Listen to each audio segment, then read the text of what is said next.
verse, remember I really didn't read the Bible much, but I had plenty of time while I was in prison. This verse really stood out to me.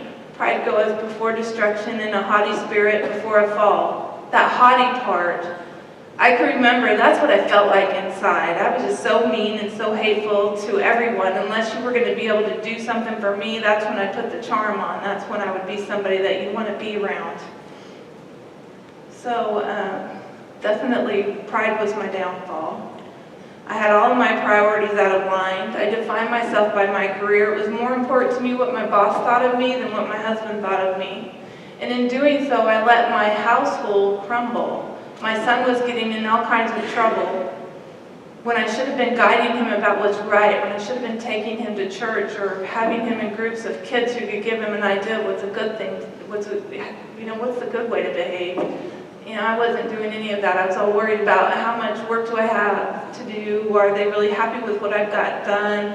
Is there something I could do to impress them more? I did that when I was taking money at that last employer because I didn't want to get caught, but I also wanted to keep them really happy because then they wouldn't be looking at things. But on the other hand, I can look back and realize that I was starting to act that way at my previous job. I just wasn't taking that money. I did have intentions to take it back the first time I took it, maybe the second and third time I took it, but after a while it became so easy and I got very arrogant about it, like, they don't even miss it. They have all this money, they're not even thinking twice about it. They don't ask questions about the financials unless they think that the board of directors is going to ask certain questions. I just kept justifying it. I also can remember one day, I gave my mom $1,000 in cash, and she said, "Amy, there's a special place in heaven for you." And I thought, oh, that feels wrong. But see, I was living for the devil, right? So as I left her house, I can remember thinking, maybe she's right. Maybe God sees the opportunity for me to get this money, and He's using me to help them. Now I look back and I think, oh gosh, shake that off. I did not think that, because there's no way that God would want me to do something wrong so that He could turn it to the good. Now we make bad choices and decisions and He will flip that to the good, but He certainly wouldn't drive us into that. So I had to get my head straight, obviously.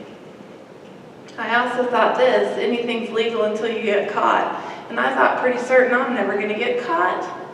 These people have no idea what's going on. I got the wool pulled over their eyes. They're always out having fun. They have boats and they have a lot of money. They have their grandparents own a big business in Indiana, so their business was a spin-off of that. So if they ever had financial issues, the other guy would just filtrate money into the business. So I just thought that, they're just having too much fun. They're never going to worry about this. And I just really never thought I'd get caught. I have a sister who said to me, she's a scientist at Lilly. And I remember one day before I actually surrendered, she said, "Amy, tell me, did you really think you would never get caught? Because that's astounding to me that you thought you would never get caught." And I said, "No, I never thought I'd get caught. I'm still surprised they caught me." But you have to understand, when I had that conversation with her, I hadn't accepted Christ as my Savior yet. I was still really very arrogant. Why would I want to be a speaker and come up here and air all of my dirty laundry so all these people can hear it and know these things that I would never have to share, really? I definitely want to take responsibility, and the reason that's so important to me is because I don't want to be part of that 37% of recidivism in Indiana. There are so many women that I met and in the prison ministry that I work with who go right back. I'm bound to determine I will not be one of those people. I'm never going to say never or always, because that's when it happens to you, but it is my great intention to never go back. I also want to be a better example for my children than the example that I left them with. The person I thought I was, my daughter said, the person I thought you were, all these things that were really important in our lives, they weren't even true. And trying to work through that relationship so that she could trust me again, extremely hard. I wanted to get all that restitution paid. Now, gratefully, God has done some wondrous things there, and He has flipped that. What took place is the business that I worked for must have been smart enough to have their lawyer go to the credit card company and tell them there's this rule, this law. This is the best I understand it, because obviously I can't talk to the victim. There's a law called clawback, and they told them that you received this money fraudulently, therefore you have to put it back where you got it from. So they put it back in the same bank that I had written the checks off of, and it sat there for 2 years unless someone else could say, hey, she did something bad to us too. Well, 2 years passed, and of course no one could say that, so all the money went back to the victim. The trust fund was given back to them. So my judge has relieved me of paying that $350,000 in restitution. The $10,000 I had put in my account up to that point ended up going to the insurance company, which had paid $100,000 to the victim when it first happened. So I've not been ordered to pay that insurance company, but I'm bound and determined that is what I will do because it's the right thing. Then again, I have the IRS, so they're really kind and have worked out a payment schedule for me that I'll be probably paying for a very long time. I want to be a giver instead of a taker. Once I started being a giver, I realized you get so much more back when you give than if you just take and take and take, and you wear people out with your, nobody wants to be around you because you just have such a bad attitude. And speaking holds me accountable. I can't get up here and talk to people and explain all that's happened and what God's done in my life and then go to work and steal money. It holds me accountable to not do it. And one might think that it's about the money, but remember, for me it was really about the appreciation. So I found out when I was in prison that I'm an extremely codependent person and I have to deal with that. So the way I deal with that is I read this, the Holy Bible, and it tells me what God thinks of me.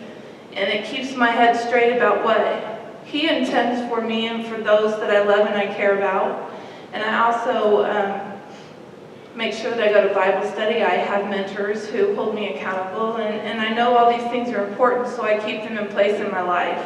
My husband and I talk more than we ever did before because I want to be held accountable. I don't want to slip back into codependency when I would do anything that would hurt someone else.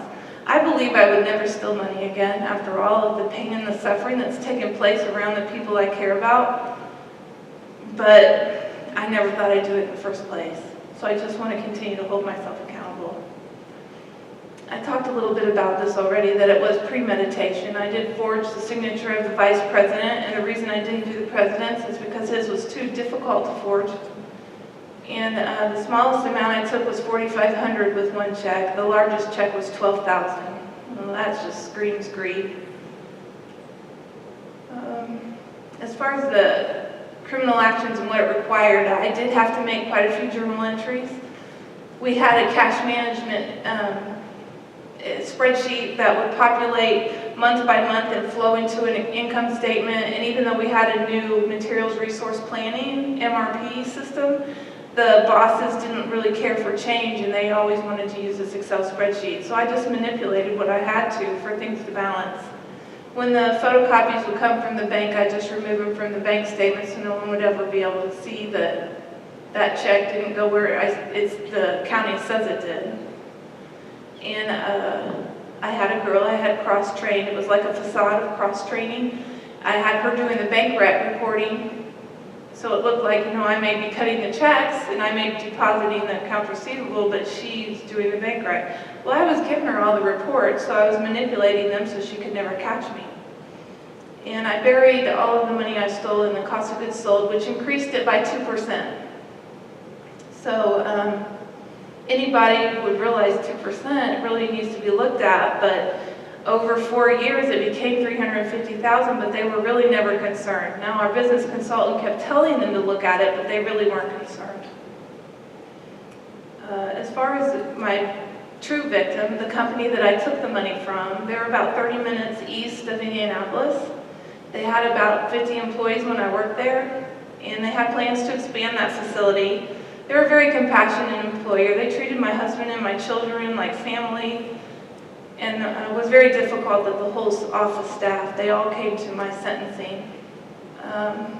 In 2012, when I was looking into things about this business, and they're in the Indiana Business Journal a lot, I was able to figure out these things about them. I also have a sister who still works at that company.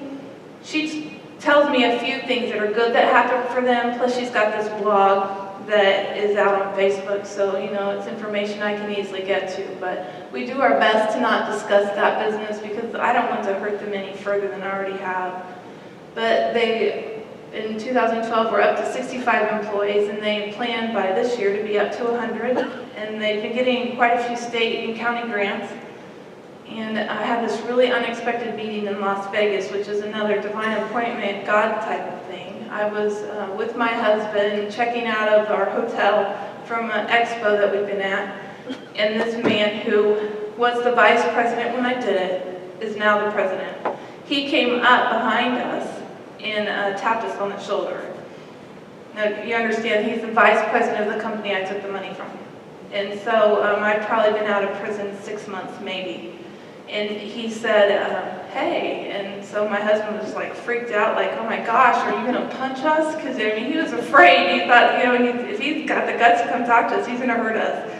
But he just wanted to let me know that he had had a friend who had done what I had done. He cared very deeply for that friend.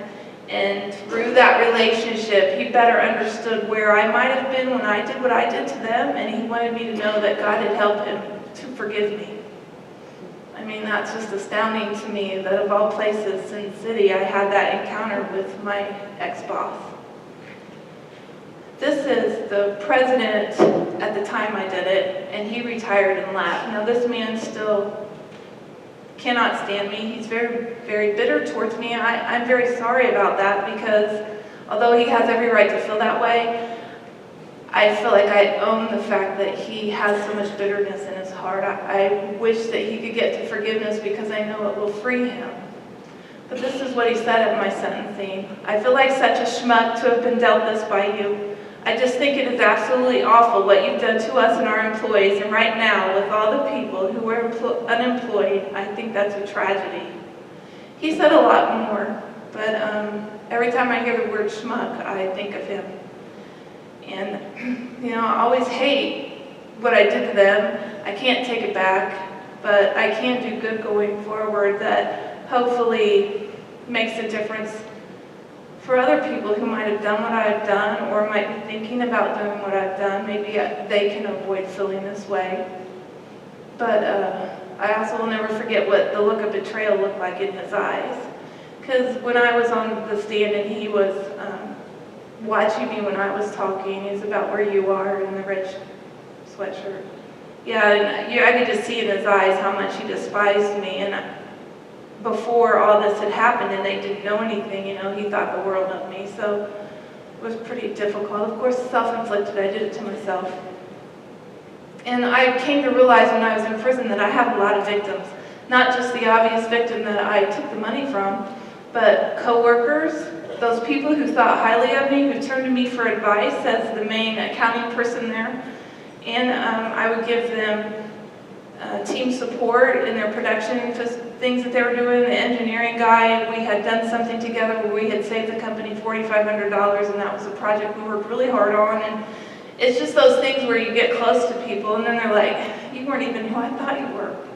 And the CPA, the outside CPA, the business consultant, we only pay for a compilation, which is not a really thorough, full audit or review, and therefore they weren't able to uncover what I had done. But when they told the manager, told the president, you really need to pay for something more extensive, and it'd only be about $5,000. He's like, oh, it's too much. I'm not doing it, it's too much.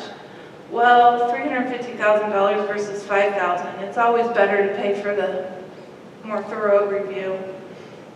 The employer's family, it's a private company, the majority of them are on the board. I can only imagine how they all felt, how they all still feel, how they don't trust people like they once did before. Just because people seem trustworthy, are they really? Forevermore they might feel that way as they hire people. The insurance company, who I still owe money to, they're still out all this money, and it's been since 2009 that they paid the $100,000. The credit card company, because that's sitting on my credit as a judgment. So when I'll get to that point to pay that, I'm not really sure at this point, but I need to do something about it. My family and friends, obviously. My family was devastated. Some of them still are. Some of them will never trust me again. But I've come to realize that anyone I've ever known or will know, like some of the people I work with, they don't know. There's people on the board, my owner and my boss, who know, and I've told the girl that I work with. But these other people who spend time with me, like we went to Atlanta and we had to stay, 3 girls of us had to stay in one room.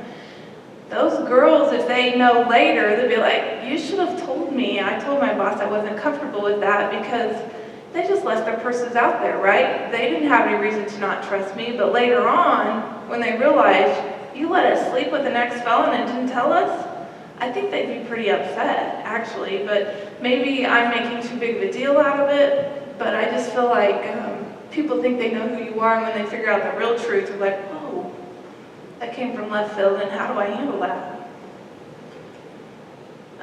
So in talking about ethics and the definition of it being a discipline dealing with what is good and bad and with moral duty and obligation, I had an ethics class when I was finishing my degree at the University of Indianapolis.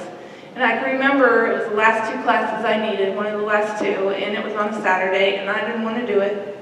So when I look back, when I sat in prison, I had a lot of time to look back. And I took myself even further back than that when I thought, when did my behavior start to become self-centered and hateful? Because the only way you can really get better is to look in the mirror and really figure out, what happened here? Where did I go wrong? Where did I make compromises? So I remember sitting in ethics class thinking, if this guy does not shut up, and this is Saturday, and there's so many other things I could be doing, and I really hate being here, and watching the clock, and I mean, if people could hear out loud what I was thinking, I was just being really rude and disrespectful, and I think, what did I learn in ethics classes? I don't know that I learned anything other than how to waste time and just be a brat, pretty much. So what I would say to you guys is that as you're studying and you're in all these classes and it just wears you out and you think you can't think anymore, and is this really important? And it is important, because when you get out there in the real world, you need to have a solid foundation of integrity, because you're going to have all kinds of things hit you where you might make a compromise, and if you make a small compromise, you'll make another compromise, and you'll make another compromise. And I'm not saying that will drive you to end up in the predicament I got myself in, but if you're really following the Lord and He has a great plan for you, then you want to take all that you can take in to make yourself stronger for when you get out there in that world where not everyone believes in God and not everyone's on your side and cares about your success and how well you do. So I just really wish I'd have paid more attention in ethics class. And I came across this quote from Dr. Martin Luther King: "The time is always right to do what is right." I mean, I still have times where I have issues and problems, like my daughter might not be able to pay her rent. And it embarrasses me to tell you that there have been times where I thought, do I have to ask my husband again if we can help, or can I just do it without asking him? Well, I made an agreement with him when I came home that I would not do anything small or anything large without money, without talking to him. So yes, I have to talk to him about it. But it's quotes like this, and spending time in 7 Habits of Highly Effective People, and reading the Bible, and being around people who keep me on a straight track, that help me to not do the wrong thing. It's not like one day I was, in the midst of this crime, the next day God saved me from it. It's an ongoing battle for me. But with God on my side, I can make it through anything. And having integrity is so important. You don't really realize it until you've lost it. Until you have people looking at you like, oh, you're disgusting, or you've betrayed me, or you realize that you worked so hard in school at night while your kids were young, going to school, getting that degree, and for what? Because I thought when I was in prison I would never be an accountant again. So by God's great grace I am, but at the time I didn't think I ever would be again, and so I sold myself out for what? I'd much rather be described by these adjectives: being honorable and sincere and being incorruptible. And I think I'm on my path to that. It's taken me time. It will continue to take me time, but I just need to stay on the path and stay with God, and I'll be fine. I want to move forward to this picture, and I'll go back. When I was working for one of the companies before I took the money, we went through this John Maxwell training that was leadership training, and I can remember being in this room. Here's another look back before I took the money when I was in prison. I was looking back, and I can remember being in this room in a huge circle with all these co-workers, and then talking about the weakest link. Of course, the weakest link is someone who doesn't pull their fair share, who maybe talks down about people, is not uplifting, is not part of the team. So anyway, while they're talking about this, I'm pointing out in my mind, everybody I think is the weakest link. It's not really funny because eventually I would be in prison, right? So while I'm sitting in prison and I think about this, I remember that and I think, oh my gosh, Amy, you're the weakest link. So the reason I was the weakest link is because I became full of trickery. Whatever it took to charm whoever it was who could give me what I needed. I pretended to be a leader, and the way I did that was by all these leadership things they taught me about how important trust is in a workplace and how to inspire others and how to be engaged with those that you work with and empowering those that you manage. And I was so good at it because I learned all these things, and instead of using them the way they were meant to be used, I used them to manipulate people. And I came to the reality that no one was first but me. It was always about how am I at the top, am I first?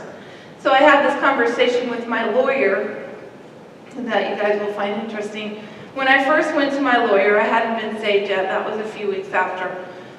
He said to me, he didn't want to represent me, but my husband was with me. And he could tell, because you could tell he was watching us. I mean, later I look back and I can remember how he was studying us. He was studying my husband, and my husband was just so evidently devastated. Didn't know what he was going to do, didn't know whether he should be with me or kick me to the curb, or so anyway. The lawyer says to me, Amy, if there was a room full of good girls and a room full of bad girls, which room would you belong in? And I seriously took no time to think about it. I looked at him and was like, are you kidding me? I'd be in the good girl room.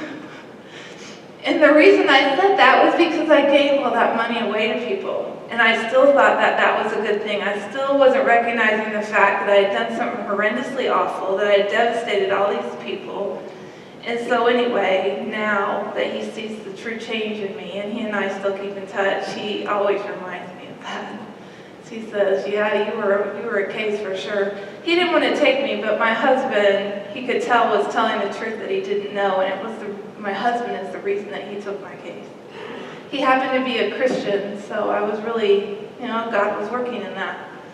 I was very fortunate to have him. I probably would have went to prison for much longer. I probably would have went for 10 years and had 12 years probation had I not had that lawyer. Let me jump ahead a little bit here. This is a picture I really like. This is Snoop Dogg and Martha Stewart, and it says, be mindful about stereotypes. Only one of them is a convicted felon.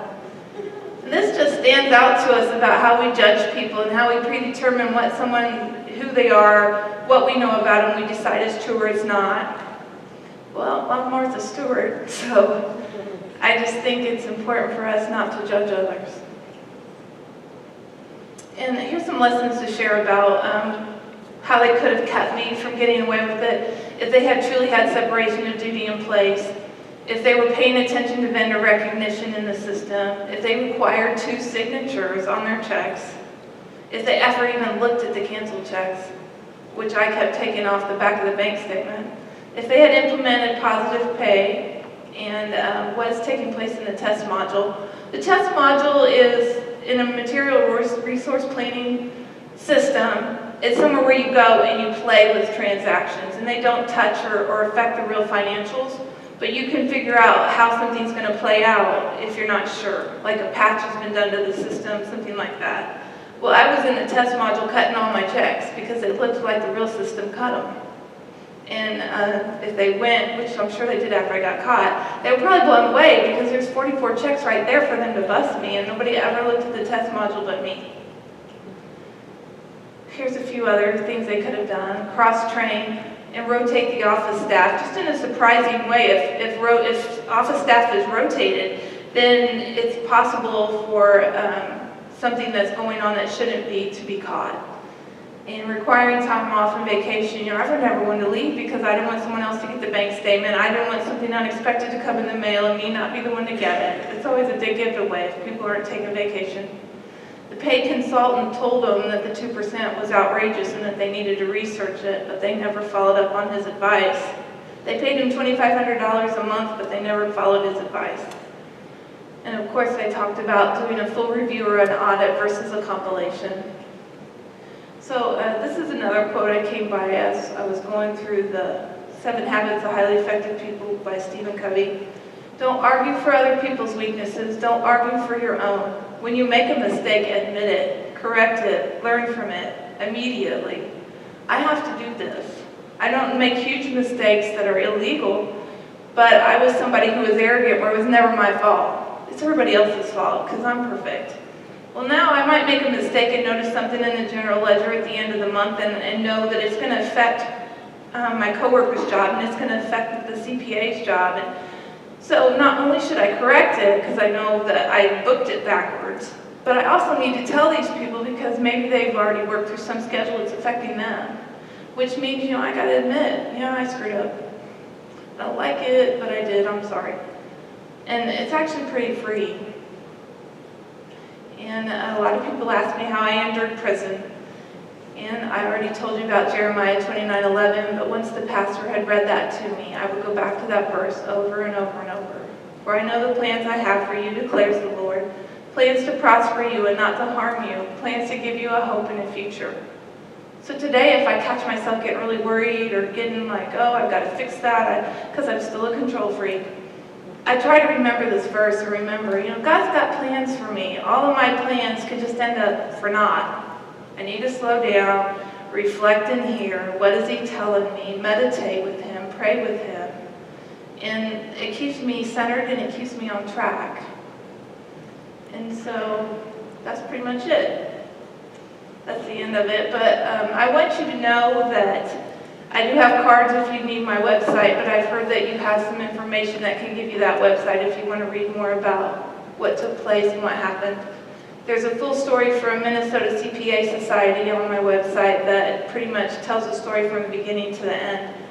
But in addition to that, I'm not shy. Ask any question you want to ask. I'll be very forthright with you. There's nothing you can ask that I would be upset by. Questions, folks?